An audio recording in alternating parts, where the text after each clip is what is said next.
Assalamualaikum warahmatullahi wabarakatuh.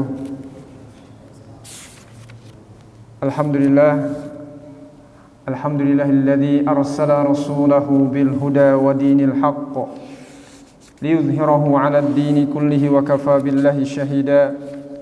Ashhadu an la ilaha illallah wahdahu la syarika lah wa ashhadu anna Muhammadan 'abduhu wa rasuluhu la nabiyya wa la rasula ba'dah. Qala Allah tabaraka wa ta'ala ya ayyuhalladzina amanu taqullaha haqqa tuqatih wa la tamutunna illa wa antum muslimun. Amma ba'd. Allahumma 'allimna ma yanfa'una wanfa'na bima 'allamtana wa zidna 'ilma. Allahumma inna nas'aluka 'ilman nafi'a wa rizqan thayyiba wa 'amalan mutaqabbala. Ma'asyiral muslimin, jamaah salat maghrib Masjid Al-Imar yang dimuliakan oleh Allah Subhanahu wa taala. Di malam yang mulia ini, marilah kita tingkatkan keimanan dan ketakwaan kita kepada Allah Subhanahu wa taala dengan kita mempelajari agama Allah, mempelajari dinullah, dinul Islam, mempelajari agama Islam. Menguatkan keimanan, keyakinan kita kepada Allah, menguatkan ketakwaan kepada Allah dengan mempelajari agama, dengan tujuan untuk mengamalkan ilmu yang kita pelajari dari ilmu agama tersebut, dengan tujuan mendakwahkan ilmu yang telah kita amalkan kepada keluarga kita, kepada tetangga kita, kepada orang-orang yang ada di sekitar kita semua. Yang dengan tujuan itu, dengan niat tersebut, kita mengharapkan ilmu yang kita pelajari memberikan manfaat, bernilai pahala di sisi Allah Subhanahu wa taala. Kemudian tak lupa salawat beriring salam kita haturkan kepada baginda Nabi kita Muhammad sallallahu alaihi wa alihi wasallam, dan kepada keluarganya, sahabat-sahabatnya, dan kepada orang-orang yang senantiasa berusaha selalu beristiqamah melaksanakan syariat Allah Subhanahu wa taala, selalu beristiqamah, berusaha beristiqamah melaksanakan dan memuliakan sunnah nabinya Muhammad sallallahu alaihi wasallam.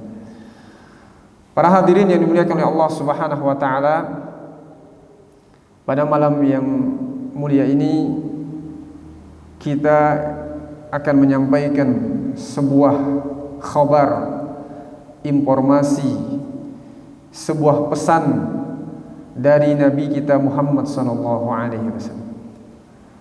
Sebuah khabar, informasi dan pesan kepada umatnya. Tentunya kalau khabar dan pesan itu berasal dari Rasulullah sallallahu alaihi wasallam, maka ini berisi tentang, pertama bisa jadi tentang perintah. Sebuah perintah yang harus kita sebagai umatnya melaksanakan perintah itu,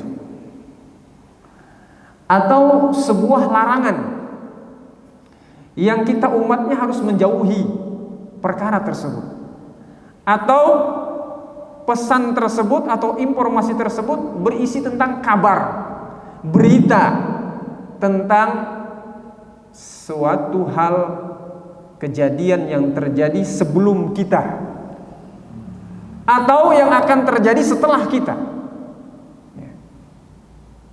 yang akan terjadi setelah kita. Contoh, kalau hal yang dikabarkan Rasulullah yang sebelum kita ada, seperti kabar tentang apa masa lalu, terbelahnya bulan, dibelah oleh Nabi sallallahu alaihi wasallam, atau tentang kabar umat-umat terdahulu, umatnya Nabi Nuh, ya kan, Nabi Yakub, Nabi Yusuf, dan seterusnya, kabar-kabar umat sebelum. Yang mana hal ini semua bentuk kasih sayang Rasulullah kepada kita. Coba lihat, Rasulullah menginformasikan kepada kita tentang hal-hal yang terjadi menjelang hari kiamat, munculnya Dajjal, Ya'juj dan Ma'juj, dan seterusnya. Bahkan setelah kematian, tegaknya hari kiamat, Agar apa? Bentuk kasih sayang Rasulullah agar kita semua umatnya mempersiapkan diri. Mempersiapkan diri untuk menghadapi peristiwa-peristiwa yang begitu menakutkan. Begitu menakutkan peristiwa itu. Agar kita mempersiapkan diri.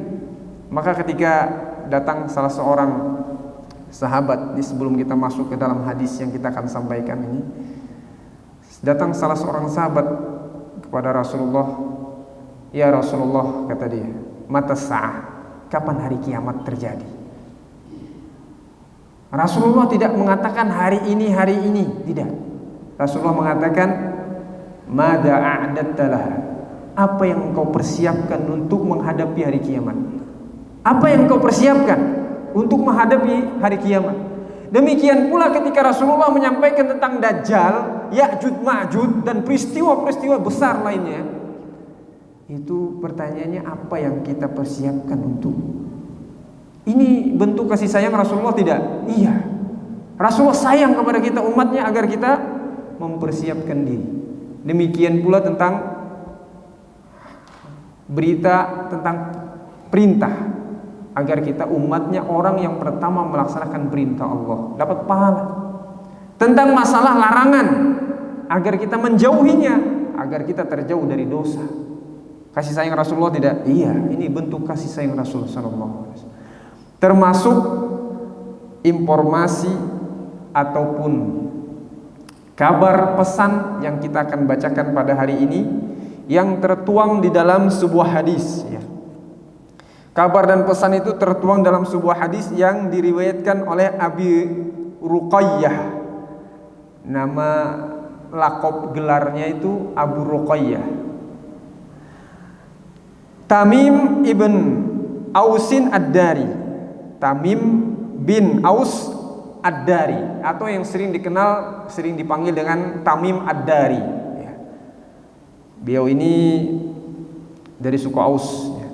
Dan beliau ini terkenal juga seorang sahabat yang sebelum masuk Islam pernah berjumpa dengan Dajjal. Ya. Jadi pernah berlayar sebelum masuk Islam. Berlayar dengan rombongan 30 orang sekitar itu, dan diombang-ambingkan ombak sehingga terdampar di suatu pulau. Disitulah beliau bertemu dengan sebuah makhluk besar yang bulunya lebat, rambutnya lebat, yang mukanya itu tidak terlihat, sehingga mereka bingung ini wajahnya yang mana ya? Namanya Ad-Jassasah. Ya.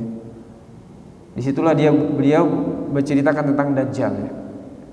Nah, hari ini kita akan membacakan bahwa beliau meriwayatkan sebuah hadis Nabi SAW. Kata beliau, anna Nabiyya sallallahu alaihi wasallam qala, bahwa Nabi sallallahu alaihi wasallam bersabda, ad-dinun nasihah, bahwa agama itu adalah nasihat. Agama adalah nasihat. Sahabat mendengarkan informasi ini, agama itu nasihat. Qulna, maka para sahabat kami, kata Tamim Ad-Dari, bertanya, liman, untuk siapa nasihat itu ya Rasulullah? Qala, maka Rasulullah bersabda, lillahi wa li kitabihi wa li rasulihi wa li a'immatil mu'minin muslimin wa 'ammatihi. Nasihat itu adalah untuk Allah, untuk kitabnya Al-Quran, dan untuk Rasulnya Muhammad sallallahu alaihi wasallam, dan untuk a'immatil muslimin, para pemimpin kaum muslimin, dan semua kaum muslimin semuanya. Hadis ini diriwayatkan oleh Muslim. Jamaah yang dimuliakan oleh Allah Subhanahu wa taala, di dalam hadis ini kita melihat Nabi SAW mengatakan ad-din, agama. Yang dimaksudkan dengan agama ini jelas agama apa? Agama Islam. Gak mungkin agama Nasrani, agama Yahudi. Agama Islam, agama yang Allah mengatakan inna dina indallahil Islam, satu-satunya agama di sisi Allah adalah Islam yang diakui oleh Allah Subhanahu wa taala. Tidak ada agama yang benar selain Islam. Wa may yabtaghi ghairal islami dinan falan yuqbala minhu. Barang siapa yang mencari selain Islam sebagai agamanya, tidak akan diterima. Agama Yahudi, kayaknya keren agama Yahudi, nggak akan diterima. Nabi Musa, nabinya, nggak akan diterima, sudah lewat masanya. Dan Nabi Musa agamanya Islam, Muslim beliau. Semua nabi agamanya Islam, Muslim, berserah diri kepada Allah Subhanahu wa taala. Yang dimaksud di sini ad-dinu, yaitu agama, itu adalah agama Islam. An-nasihah, agama adalah nasihat, jemaah. Hadirin yang dimuliakan oleh Allah Subhanahu wa taala, kalau kita memahami nasihat di sini dengan bahasa Indonesia, maka arti nasihat itu apa? Wejengan, ya enggak? Nasihat itu adalah ucapan untuk mengajak seseorang melakukan ketaatan. Ucapan yang kita berikan kepada orang lain, kalimat agar orang itu melakukan ketaatan atau menjauhi kemaksiatan atau bertaubat kepada Allah. Ini nasihat, bahasa Indonesianya seperti itu. Tapi dalam bahasa Arab tidak. Dalam bahasa Arab kata Al-Imam Al-Khattabi, an-nasihatu kalimatun jami'un. Nasihat itu, kata beliau, sebuah kalimat, satu kalimat yang maknanya itu luas. Maknanya itu luas, bukan hanya sekedar memberikan mau'izah, memberikan wejengan, memberikan nasihat, menyuruh orang untuk melakukan ketaatan, bukan hanya itu. Itu cuma satu makna dari sekian banyak makna. Kata beliau, nasihat itu apa? Yang pertama, maknanya hiyazatul hadzi lil mansuhilah. Nasihat yang pertama adalah mengupayakan kebaikan bagi orang yang dinasihati. Mengupayakan, mengusahakan kita memberikan kebaikan kepada orang yang kita nasihati. Ini makna nasihat yang pertama. Sesuai dengan apa yang dikatakan oleh Syekh Saleh Abdul Aziz Al-Syekh, beliau mengatakan bahwa nasihat itu adalah iradatul khair lil mansuhi lahu. Nasihat itu adalah keinginan kita untuk memberikan kebaikan kepada orang yang kita nasihati. Masya Allah. Jadi nasihat itu adalah kita menginginkan kebaikan, ingin kebaikan bagi orang yang kita nasihati. Jadi kalau kita memberikan nasihat, tujuan kita ingin kebaikan dari orang itu, jadi dia menjadi orang baik, gitu kan, mendapatkan kebaikan, maka ini disebut nasihat. Beda kalau cuma mengkritik, ingin menjatuhkan, itu bukan nasihat. Makanya kalau bahasa Indonesia itu nasihat boleh, kritik membangun, gitu kan. Ada kritik yang menjatuhkan, ini bukan nasihat, cuma. Jadi nasihat itu adalah menginginkan kebaikan bagi orang yang dinasehati. Ini makna yang pertama. Jadi kita luruskan dulu apa yang dimaksudkan ad-dinu nasihat, agama itu nasihat, supaya kita tidak salah paham nanti. Makna yang pertama, menginginkan kebaikan bagi orang yang dinasihati. Ada juga yang mengatakan an-nasihatu ma'khudatun min nasahar rajuli thawbahu idza khatahu. Atau bahasa singkatnya adalah memperbaiki sesuatu yang rusak. Yaitu diambil dari kata apa? Seseorang menjahit bajunya yang telah rusak, sobek. Jadi nasoha itu memperbaiki, nasihat itu termasuk memperbaiki. Maka ketika orang berbuat salah, rusak akidahnya, rusak amalannya, sholat tidak, atau sholat zuhur, subuhnya tidak, kita nasihati, kita perbaiki. Ini nasihat. memperbaiki yang sudah rusak. Sebagaimana seseorang menjahit bajunya yang telah bolong, sudah rusak. Dikiaskan ke situ. Ada juga yang kata Syekh Saleh Abdul Aziz, ini yang terakhir kita sebutkan, maknanya banyak ya, tapi cukup untuk menjelaskan hadis ini 3 makna nasihat. Kata beliau, nasihat itu adalah antakuna as-silatu baina dzataini ala ta'aim.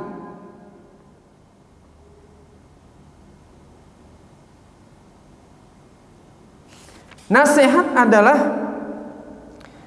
hubungan antara dua belah pihak, hubungan baik antara dua belah pihak.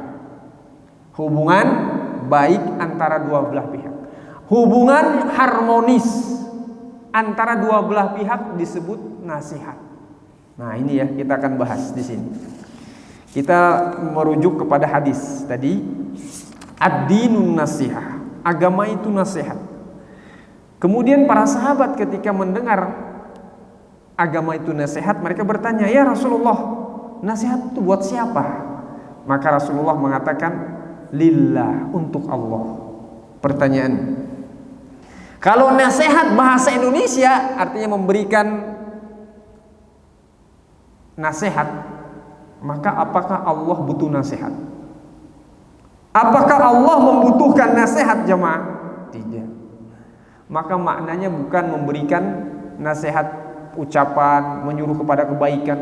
Allah tidak butuh itu. Kita yang diperintahkan oleh Allah untuk melakukan kebaikan, menjauhi keburukan. Lalu maknanya apa? Maknanya adalah tadi yang disebutkan oleh Syekh Saleh, nasihat di sini adalah hubungan antara hubungan yang baik, hubungan yang harmonis antara kita makhluk Allah manusia dengan Allah Subhanahu wa taala. Hubungan kita menjalin hubungan baik dengan Allah Subhanahu wa taala. Maka Imam Al-Khattabi mengatakan qala ulama amman nasihatu lillah, apa maknanya? Ya. Nasihat untuk Allah itu apa maknanya? Nasihat untuk Allah adalah yansarifu ilal imani billah. Nasihat untuk Allah artinya kita menjalin hubungan yang baik dengan Allah dengan beriman kepada Allah Subhanahu wa taala. Beriman kepada Allah, menguatkan iman kita kepada Allah Subhanahu wa taala. Meyakini apa yang datang dari Allah Subhanahu wa taala. Wa nafyu syariki anhu, dan mentiadakan, menjauhi kesyirikan. Kita menguatkan iman kita kepada Allah Subhanahu wa taala. Wa tarkul ilhadi fi sifatihi, dan kita menjauhi orang-orang yang mengingkari sifat-sifat Allah Subhanahu wa taala. Dan termasuk apa? Kita menguatkan ibadah kita kepada Allah Subhanahu wa taala. Menguatkan keimanan, menguatkan ibadah. Karena apa? Wa ma khalaqtul jinna wal insa illa liya'budun. Karena Allah menciptakan kita hanya untuk beribadah kepada Allah Subhanahu wa taala. Illa liya'budun, kecuali untuk ibadah kepadaku, kata Allah. Maka berbahagialah orang-orang yang menguatkan imannya, menguatkan ibadahnya kepada Allah dan menjauhi kesyirikan. Mereka mendapatkan balasan yang agung, yang mulia, yang mahal. Apa balasannya? Rasulullah sallallahu alaihi wasallam pernah bertanya kepada Mu'ad. "Ya Mu'ad," kata Rasulullah, "atadri ma haqqullah 'alal 'ibad?" Wahai Mu'ad, apakah engkau mengetahui hak Allah atas hamba-hambanya dan hak hamba atas Allah? Maka Mu'ad mengatakan, "Tidak. Allah wa rasuluhu a'lam." Kata Mu'ad, Allah dan Rasulnya lebih tahu. Maka Rasulullah sallallahu alaihi wasallam berkata, "Haqqullahi 'alal 'ibadi ay ya'buduhu wa la yusyriku bihi syai'a." Ketahuilah wahai Mu'ad, hak Allah atas hambanya, mereka menyembah Allah. Karena untuk itulah kita diciptakan. Dan tidak menyekutukan Allah dengan sesuatu. Menyembah Allah dan tidak menyekutukan Allah, tidak berbuat kesyirikan, ketika kita menyembah Allah Subhanahu wa taala dengan sesuatu apapun. Wa haqqul ibadi 'ala Allah, balasan bagi orang-orang yang telah menunaikan hak Allah, telah menyembah Allah dan tidak menyekutukan Allah dengan sesuatu, alla yu'adziba man la yusyriku bihi syai'a. Allah tidak akan mengazab orang yang menyembah Allah dan tidak menyekutukannya. Tidak diazab jemaah. Dan tujuan seorang muslim apa?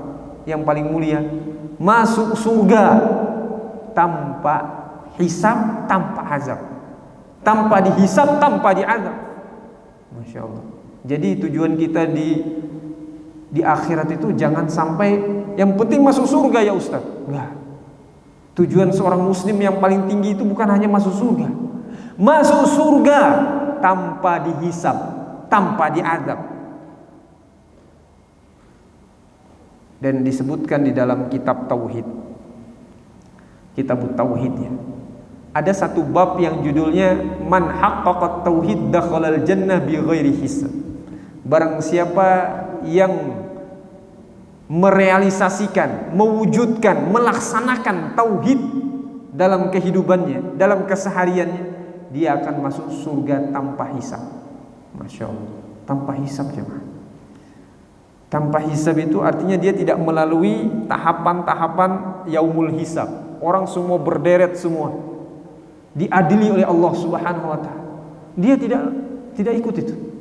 Semua orang gemetar ketakutan ketika helai demi helai, lembaran-lembaran amalan ibadahnya, amalan perbuatannya dibuka oleh Allah. Tidak satupun yang tertinggal dari yang besar dan yang kecil, baik yang nampak dan tersembunyi terlihat oleh manusia apa tidak. Wa may ya'mal mithqala dzarratin khairan yarah. Barang siapa yang melakukan sebuah kebaikan sekecil apapun itu, dia akan melihatnya di hadapan Allah nanti di hari hisab, di hari perhitungan amal.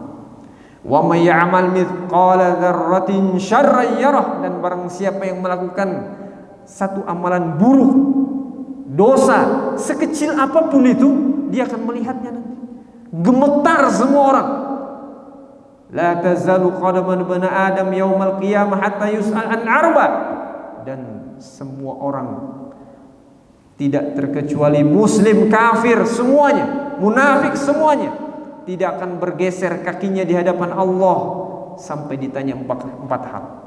Ini semuanya akan ditanyain, tidak terkecuali siapapun itu.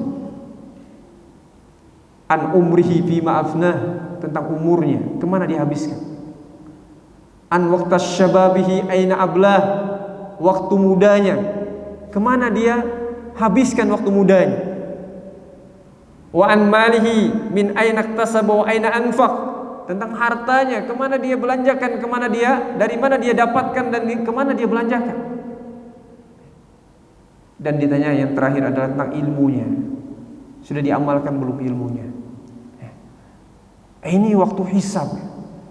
Dan orang yang melaksanakan tauhid dalam ibadah kesehariannya, dalam kehidupannya, masuk surga tanpa hisab dan tanpa azab. Ada enggak orang masuk surga tapi dia azab terlebih dahulu? Ada. Dia mampir dulu ke neraka sebelum dia masuk surga. Dan antum tahu, azab neraka yang paling kecil, paling ringan, itu belum pernah kita rasakan di muka bumi ini. Enggak ada. Enggak ada. Enggak ada di muka bumi ini azab neraka itu seringan-ringannya azab neraka, tidak ada di muka bumi ini. Apa azab neraka yang paling ringan? Bara api diletakkan di telapak kaki kita, otak mendidih. Masya Allah. Otak di paling atas mendidih jemaah. Dan inilah yang dirasakan oleh Abu Thalib. Abu Thalib, pamannya Nabi SAW, yang dia tidak beriman sampai dia meninggal dunia. Ini yang dihadapi nanti. Kalau kita jangan pernah berangan-angan masuk surga tapi mampir ke neraka dulu. Jangan pernah berangan-angan itu. Makanya kita diperintahkan Rasulullah meminta apa? Allahumma inni as'alukal jannah wa nastajiru bika minan nar. Ya Allah, aku meminta kepadamu surga dan berlindung darimu neraka. Kalau 3 kali kita baca, diamin surga, mengaminkan itu. Kita baca itu. Doanya surga akan mengaminkan. Kabulkan ya Allah. Surga mengatakan itu. 3 kali kita mengucap. Neraka lindungi dia ya Allah. Nah, ini ganjaran bagi orang yang mempraktekkan tauhid dalam kehidupannya. Jamaah yang dimuliakan oleh Allah Subhanahu wa taala.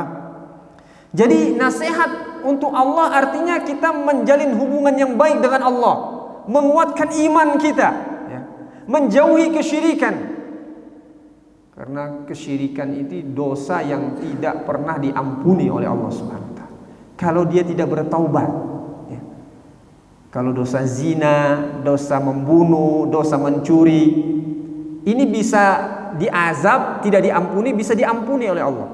Kalau dia belum sempat bertaubat di dunianya, di akhirat ada 2 kemungkinan. Kalau orang dosanya berzina, bisa diampuni atau bisa diazab oleh Allah Subhanahu wa taala. Tapi dosa syirik menyekutukan Allah, berdoa kepada Allah, berdoa kepada selain Allah, ini tidak akan diampuni oleh Allah kalau dia tidak taubat. Dalilnya mana Pak Ustaz? Dalilnya Allah berfirman, Innallaha la yaghfiru an yushraka bihi wa yaghfiru ma duna dzalika liman yasha. Sesungguhnya Allah tidak mengampuni dosa syirik, tidak mengampuni dosa orang yang menyekutukan Allah Subhanahu wa taala dengan sesuatu, dan Allah mengampuni dosa-dosa selain syirik bagi orang-orang yang Allah Subhanahu wa taala kehendaki. Ustaz, ada enggak orang ibadah itu berbuat syirik? Ada. Dia sholat tapi riya. Dia sodakoh tapi ingin dikatakan dermawan, ingin terkenal. Masya Allah. Sekarang zaman ini kan orang berlomba-lomba untuk menjadi terkenal, ya kan? Ada yang ingin terkenal karena hartanya. Dia bahkan membuat YouTube, pamer harta, tiap hari makan di sana sini, mobilnya banyak, mempunyai kebun binatang sendiri, mempunyai kolam renang begitu banyak, rumahnya. Jadi, ada juga yang ingin terkenal karena jabatannya. Ada juga yang ingin terkenal karena ilmu dan wawasannya. Ada bahkan yang ingin terkenal karena ibadahnya. Masya Allah, bangun malam sholat tahajud, kemudian pasang status, alhamdulillah, malam ini Allah memberikan kekuatan bagi saya untuk sholat tahajud. Masya Allah, untuk apa ini? Kalau tujuannya untuk agar orang lain mungkin ibadah juga, tapi nggak mesti seperti itu ya. Ini khawatir kita sebagai seorang muslim, khawatir ibadah yang kita lakukan itu hapus pahalanya karena ini riya, ingin dilihat orang lain. Ini syirik ya, syirik kecil. Yang Rasulullah mengatakan, tidak ada sesuatu yang lebih aku takuti kepada kalian kecuali syirik kecil. Para sahabat bertanya, apa syirik kecil itu ya Rasulullah? Rasulullah mengatakan riya. Ar-riya'u, ingin ibadah, ingin dilihat orang lain, ingin dipuji orang lain. Ini akan menghapuskan pahala, menyekutukan Allah. Kita minta ibadah itu hanya untuk Allah, bukan untuk dilihat orang lain. Nah, jemaah yang dimuliakan oleh Allah Subhanahu wa taala, ini yang dimaksud dengan nasihat Allah untuk Allah, yaitu kita menjalin hubungan yang baik dengan Allah Subhanahu wa taala. Yang kedua, amman nasihatu li kitabihi. Nasihat untuk kitab Allah Subhanahu wa taala, yaitu Al-Qur'an. Apa maksudnya? Fal imanu bi annahu kalamullahi wa tanziluhu wa la yusbihuhu syai'un min kalamin nas. Yaitu nasihat untuk kitab Allah, yaitu Al-Qur'an, yaitu apa? Kita menjalin hubungan yang baik dengan Al-Qur'an. Dengan kita mengimani Al-Qur'an. Kita beriman, percaya kepada Al-Qur'an. Percaya bahwa Al-Quran itu diturunkan dari Allah kepada siapa? Nabi kita Muhammad sallallahu alaihi wasallam melalui malaikat Jibril. Jangan lupa, jangan salah, malaikat Jibril. Jadi malaikat Jibril ini memang ditugaskan, satu-satunya malaikat ditugaskan untuk membawa wahyu dari zaman sebelum zaman Nabi Muhammad SAW. Pada nabi-nabi sebelumnya, Nabi Isa, Nabi Musa, Nabi Daud, Nabi Ibrahim, yang membawa wahyu siapa? Malaikat Jibril. Jadi bukan khusus kepada Nabi Muhammad saja, tidak. Jadi kita beriman kepada kitab Allah Subhanahu wa taala. Dan kitab Allah ini, yaitu Al-Quran, tidak sama dengan kitab buatan manusia. Beda. Karena kitab Allah ini, Al-Quran ini, dia adalah bagian dari Allah Subhanahu wa ta'ala. Kalamullah, ucapan Allah, sifat Allah Subhanahu wa ta'ala, sempurna, tidak kurang sedikit pun. Mau dilihat dari manapun, tidak ada yang kurang dari Al-Quran. Kita mau di negara manapun, Al-Quran itu pasti sama, pasti sama, bacanya pasti sama. Dari zaman ke zaman tidak berubah. Beda seperti kitabnya Bible yang banyak perubahan, dirubah perkataannya. Tidak ada yang sekarang itu asli. Kitab Injil itu nggak ada. Kitab Taurat apalagi, banyak yang porno di dalamnya. Baca saja kalau nggak percaya. Ada kitab-kitab. Baca di situ Perjanjian Lama. Al-Quran tidak bisa dirubah, dijamin oleh Allah Subhanahu wa ta'ala. Tidak akan pernah berubah. Kalau ada dirubah satu titik saja, jangankan satu huruf, satu titik dari Al-Quran itu ketahuan. Siapa yang menjaganya? Allah mengatakan, inna nahnu nazzalna dzikra wa inna lahu lahafizun. Sesungguhnya kamilah yang menurunkan Al-Quran dan kami yang akan menjaganya sampai hari kiamat, tidak akan bisa dirubah. Masya Allah. Kemudian nasihat bagi Al-Quran, kitab Allah itu, yaitu dengan kita membacanya, meyakininya, membacanya, membelanya kalau kita mampu, membela Al-Quran dari orang-orang yang menghinakannya.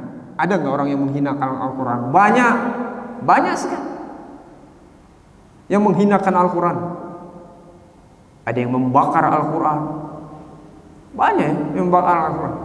Bahkan yang membakar Al-Quran ada yang perempuan, laki-laki, orang-orang Yahudi, Nasrani yang tidak suka dengan Al-Quran itu sendiri, tidak suka dengan ajaran Muhammad SAW.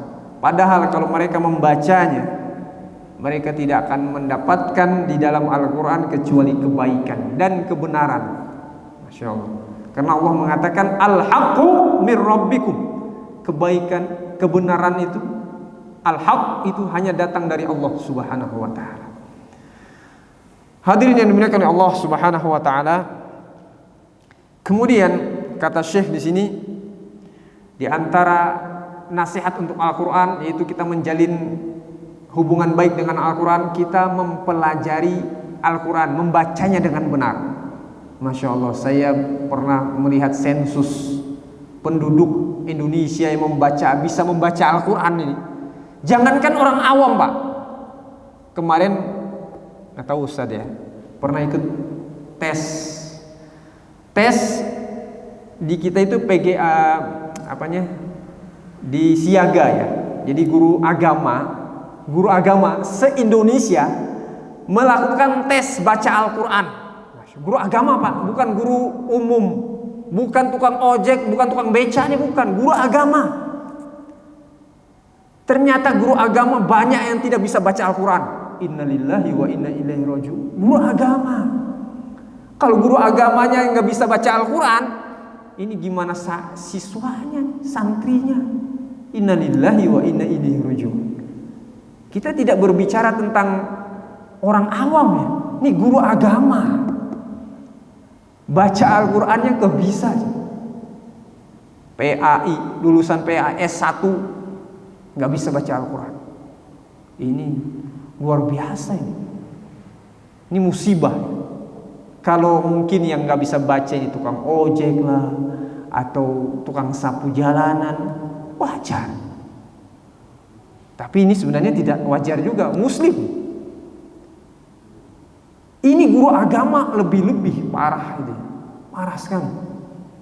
Kalau guru agamanya nggak bisa, terus yang diajarkan apa? Pantas aja nih, anak-anaknya nggak bisa baca Al-Quran, agamanya nggak paham. Makanya kalau kita ingin anak kita paham, sekolahkan minimal SD IT gitu kan, minimal SMP IT, atau yang lebih bagus lagi pesantren, supaya kita bisa mempertanggungjawabkan amanah yang Allah titipkan anak ini kepada Allah Subhanahu wa taala. Hati-hati amanah. Wah Ustaz, saya nggak mampu. Yang penting sekolah. Sekolah Pak, ajarannya gimana agamanya? Tanggung jawab kita di hadapan Allah Subhanahu wa taala nanti. Baik, yang ketiga.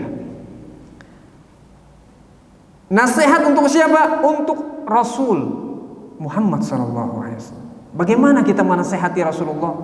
Yaitu kita menjalin hubungan baik dengan Nabi Muhammad sallallahu alaihi wasallam. Baik ketika beliau masih hidup ataupun sekarang beliau sudah tidak, sudah meninggalkan kita semua, tidak bersama kita lagi. Kita harus menjalin hubungan baik dengan Nabi kita Muhammad sallallahu alaihi wasallam. Dengan bagaimana caranya? Yaitu tasdikuhu ala risalah, membenarkan risalah yang dibawa oleh Nabi kita Muhammad sallallahu alaihi wasallam, membenarkan ajaran beliau, wal imanu bi jami'i ma jaa bih, dan beriman dengan semua apa yang datang dari Nabi Muhammad sallallahu alaihi wasallam. Yang sangat sedih, Pak, ada orang Islam itu yang kadang memperolok berita atau contoh kabar yang datang dari Nabi Muhammad sallallahu alaihi wasallam. Ketika itu saya masih kuliah umum. Saya melihat perdebatan,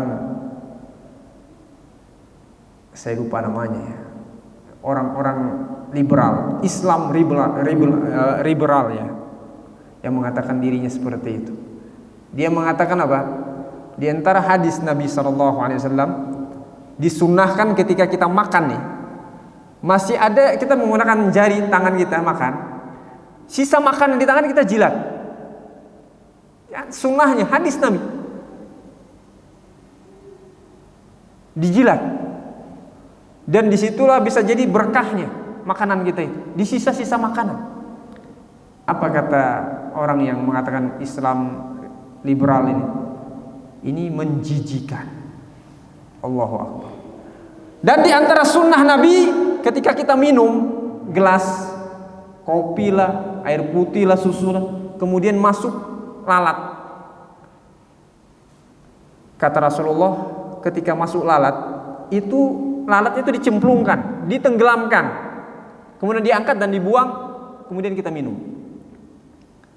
Itu sunnah Nabi. Jangan dibuang, mubazir.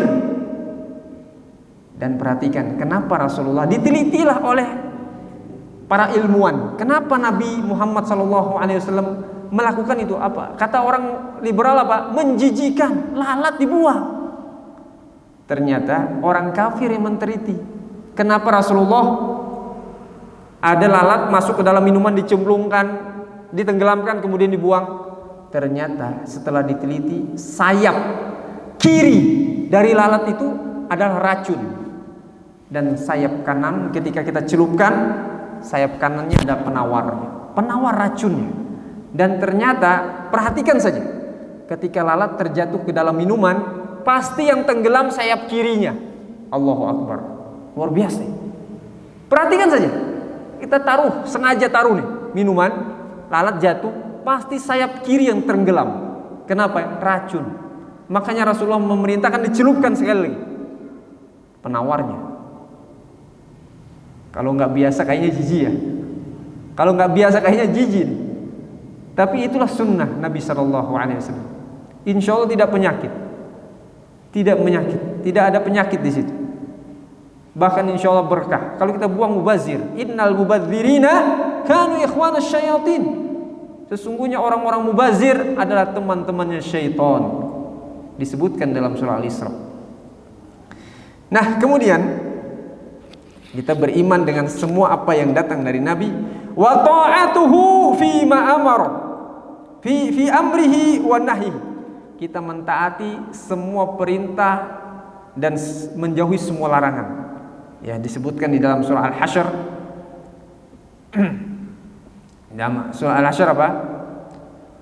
Wa ma atakumur rasul fakhudhu wa ma nahakum anhu fantahu.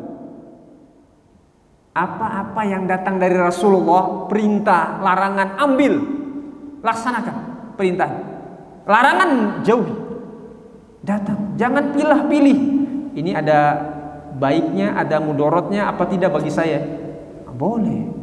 Nggak boleh kita pilih-pilih, tidak pilih, enggak. Semua yang datang dari Rasulullah wajib kita terima. Hadirin yang dimuliakan oleh Allah Subhanahu wa taala, wa ihya tariqatihi wa sunnatihi, dan kita wajib menghidupkan sunnah Nabi Muhammad sallallahu alaihi wasallam. Masya Allah, sunnah Nabi Muhammad itu banyak jemaah.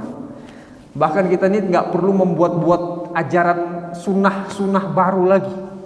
Dari kita bangun tidur sampai tidur lagi itu penuh dengan ajaran sunnah Nabi Muhammad sallallahu.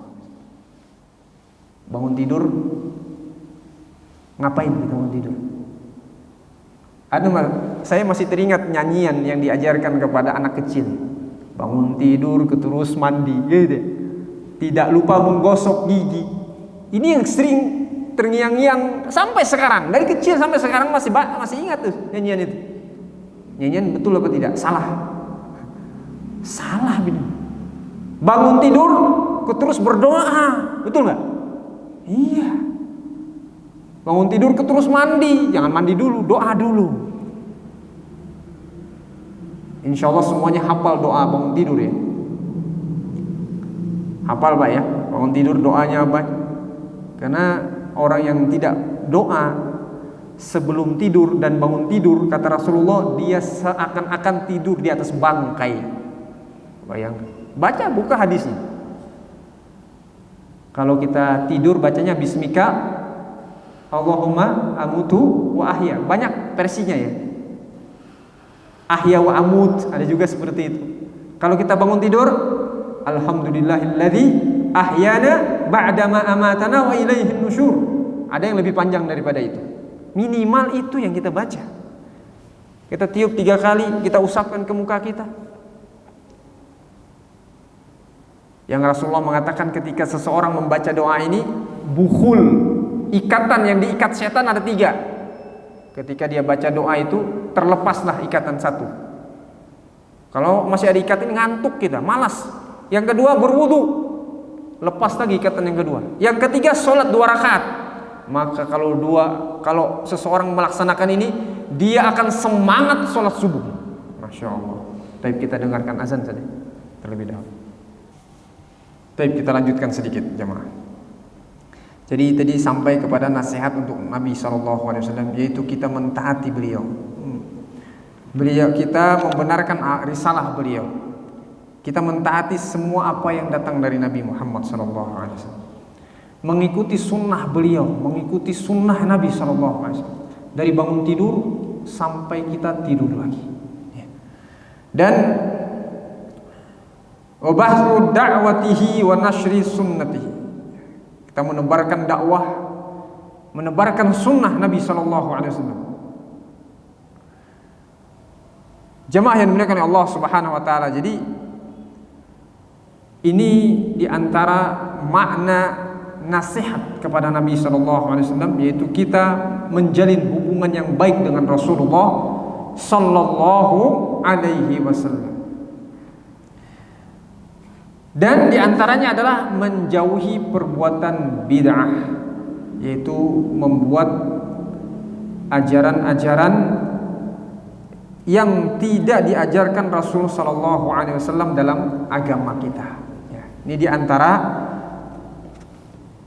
hubungan yang baik kita dengan Nabi sallallahu alaihi wasallam. Kemudian yang berikutnya adalah wa amman nasihatu li a'immatil muslimin. Nasihat bagi pemimpin-pemimpin umat muslim. Nah, kalau di sini bukan hubungan, jemaah. Kalau di sini arti dari nasihat itu adalah iradatul khair lil mansusilah, yaitu kita menginginkan kebaikan untuk mereka, menginginkan kebaikan untuk pemimpin-pemimpin kaum muslimin. Lalu bagaimana nasihat kita bagi pemimpin kaum muslimin? Kata beliau di sini, pamu'awanatuhum 'alal haqqi wa ta'atuhum, yaitu dengan kita membantu pemimpin-pemimpin kaum muslimin untuk melakukan kebaikan. Mereka melakukan kebaikan, kita bantu. Wa ta'atuhum, dan kita mentaati mereka. Wa amaruhum bihi, dan kita mengajak mereka untuk melakukan kebaikan. Apakah bisa pemimpin itu diajak untuk melakukan kebaikan? Bisa. Kita ajak melakukan kebaikan, bisa. Wa tanbihihim wa tadhkirihim birifqin wa lutfin, dan mengingatkan mereka dengan lemah lembut, jangan dengan kekerasan. Iya, seperti itulah yang diajarkan Rasul sallallahu alaihi wasallam. Memberikan nasihat. Memberikan nasihat itu sebagaimana saya sebutkan tadi, kita menginginkan kebaikan. Beda dengan kita menasehati ingin menjatuhkan. Itu bukan nasihat. Sebagaimana dijelaskan di awal ya. Nasihat, dikatakan nasihat adalah ketika seseorang menginginkan kebaikan bagi orang yang dinasehati. Kalau seseorang menginginkan jatuhnya orang lain, harga diri orang lain, ini bukan nasihat. Bukan nasihat. Kemudian wasatri auratihim wasaddi khalatihim, yaitu kita juga menutupi aib mereka. Dan menutupi kekurangan mereka. Pemimpin kaum muslimin. Wa daf'il mudar anhum wa jalbin manafi' lahum, dan kita menghalangi sampainya kemudaratan kepada mereka. Bahkan kita menginginkan kebaikan, kita mendoakan mereka, mendoakan mereka agar selalu taat kepada Allah Subhanahu wa ta'ala. Jemaah yang dimuliakan Allah Subhanahu wa ta'ala. Kemudian di sini kata beliau juga wa tarkil khuruj bisayfi anhum alaihim, dan kita meninggalkan, menjauhi untuk apa? Mengangkat senjata kepada pemimpin kita. Tidak boleh mengangkat senjata, jemaah, keluar, nggak boleh. Inilah keyakinan orang-orang Khawarij yang Rasulullah mengatakan al-khawariju kilabun nar. Orang-orang Khawarij itu adalah anjing-anjing neraka. Nggak boleh. Kalau kita menasihati, nasihat dengan cara yang baik, ya. Cara yang baik kita nasihati. Kalau dia tetap melakukan hal yang salah, maksiat kepada Allah, urusan dia dengan Allah Subhanahu. Kita menasihati dengan lemah lembut. Kita nasihati dengan lemah lembut. Hadirin yang dimuliakan Allah Subhanahu wa taala. Kemudian yang terakhir adalah nasihat bagi amatul mukminin, muslimin. Nasihat bagi kaum muslimin, ada nasihat bagi kaum muslimin adalah man ada, yaitu kita mengajak kaum muslimin untuk melakukan kebaikan, menebarkan kebaikan, memberikan manfaat kepada mereka, mendakwahi mereka. Inilah yang disebutkan di dalam surah Al-Asr. Wal 'asr innal insana lafi khusr illa alladziina amanu wa 'amilus shalihat wa tawassaw bil haqq wa tawassaw bis sabr. Saling menasihati dalam kebaikan dan saling menasihati untuk untuk bersabar, menjauhi keburukan dan bersabar, berdakwah kepada Allah Subhanahu wa taala. Jemaah yang dimuliakan Allah Subhanahu wa taala,